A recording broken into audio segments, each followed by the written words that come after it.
The types of reserves. Reserves are classified as number 1 revenue reserve and number 2 capital reserve. Now first the revenue reserve. Revenue reserves are those reserves which are created by setting aside a part of the net profit of the business. So out of the net profit of the business a part is being kept for as reserve. Since reserves represent undistributed profits of the company, so they are available for declaration and distribution of dividend among the shareholders. So reserves are the undistributed part of the profit of the company. They are available for declaration and distribution of dividend among the shareholders. Revenue reserves are of two types, which are number 1 general reserve. Normally business houses do not distribute the whole of their net profit among the shareholders. They often retain a part of it with a view to meet any unforeseen contingency in the future. So all the net profit is not distributed among the shareholders. A part of it is to be kept to meet out future contingencies, future emergencies.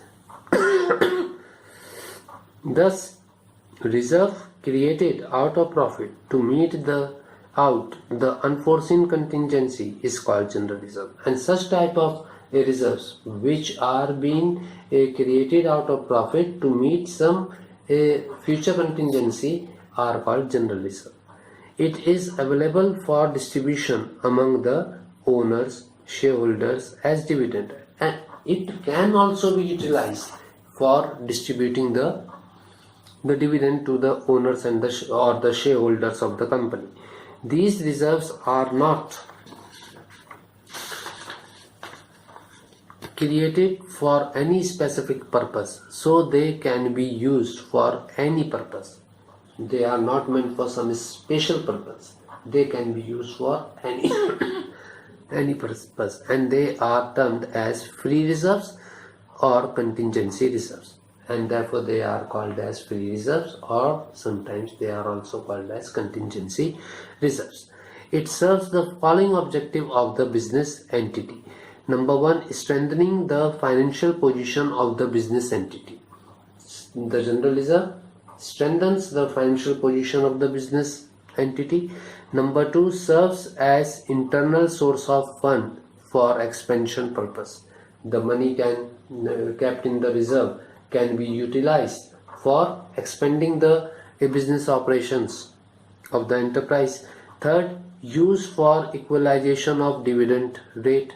When there is a fluctuation in the rate of dividend, in the previous year we have given a higher dividend and now the availability of the profit is not more, and the dividend and the company wish to pay the dividend at the same rate at which it had paid in the previous year. So the reserves can be utilized to maintain the rate of dividend and for meeting any unforeseen contingency. Any unforeseen contingency or emergency which may arise in the future can be met out through these reserves. Creation of general reserve is optional. It is optional. If the company wants to create, it will create, otherwise there is no need.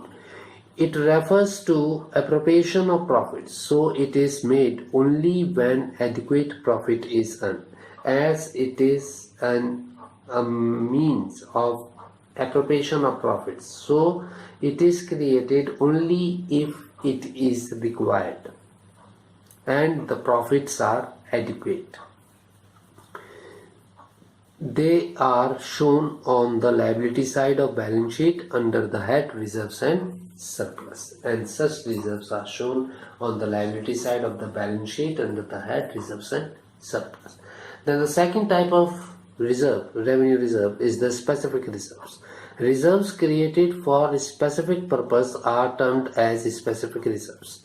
These reserves can be utilized for the purpose for which it has been created. The specific reserves are created for some special purposes and they will be utilized for that special purpose only and not for other purposes. For example, the examples of the specific reserves are: number one, dividend equalization reserve. Dividend equalization reserve is created to equalize the rate of dividend over the years. To maintain the rate of dividend, to make the rate of dividend constant through in number of years, the dividend equalization reserve is created.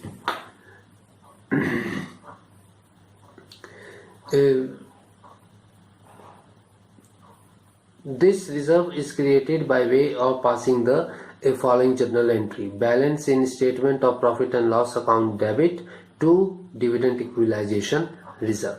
Then the second one is debenture redemption reserve.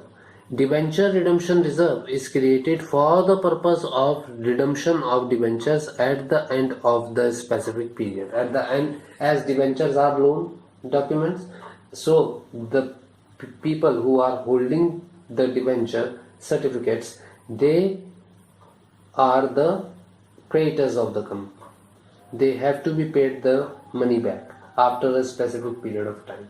So this debenture redemption reserve is created for the payment of the debenture holders on the specific period of time. In this connection, every year a specific sum out of the divisible profits is set aside in this reserve. Every year certain amount is transferred to this reserve out of the profits.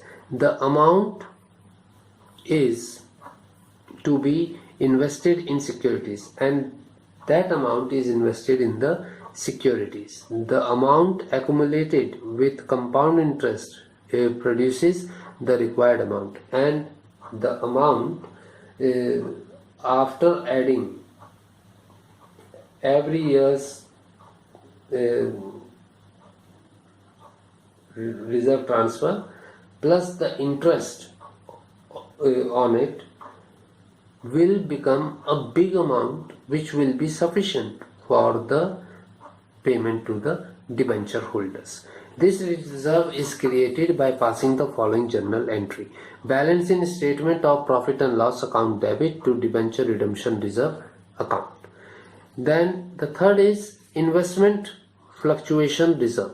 Sometimes business enterprises invest their surplus funds outside their business in shares, debentures and other securities. Also, the price of such investments keeps on changing depending on certain market conditions and government policies. So the business enterprises, they purchase shares and debentures of other companies.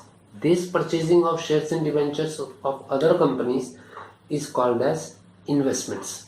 So such investments are said to be outside investment by the business organization, and the price of the investments keeps on fluctuating because of the market conditions and because of the government policies. To bear any loss in case of decrease in value of such investments, business enterprises sets aside a part of profit in investment fluctuation reserve. So to safeguard the business organization from the losses that it may suffer because of the fluctuation in the prices of the investments, a investment fluctuation reserve is created and an amount is transferred to this reserve. Whenever there is a decline in the value of the investments, they can be adjusted by the help of this reserve. For creating this reserve, the journal entry passed is balance in statement of profit and loss account debit to investment fluctuation reserve account. Then the fourth is workmen compensation fund. Workmen compensation fund is created to meet the claims of the workers in case they get injured from an accident. This can be created by way of following journal entry. So when the workers are to be paid some certain compensation because they were injured at the time of at the time of duty. So this fund is created. Money is transferred to this fund, and whenever the claim is matured, at that time whatever money has been demanded out of this fund, that money is paid to the worker. So the journal entry over here is balance in statement of profit and loss account debit to workmen compensation reserve account. Then the third type of reserves are the secret reserves. Secret reserve is a reserve that do not appear in the balance sheet.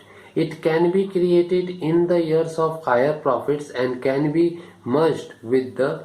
So these reserves does not appear in the balance sheet, and they are created when the profits are very high.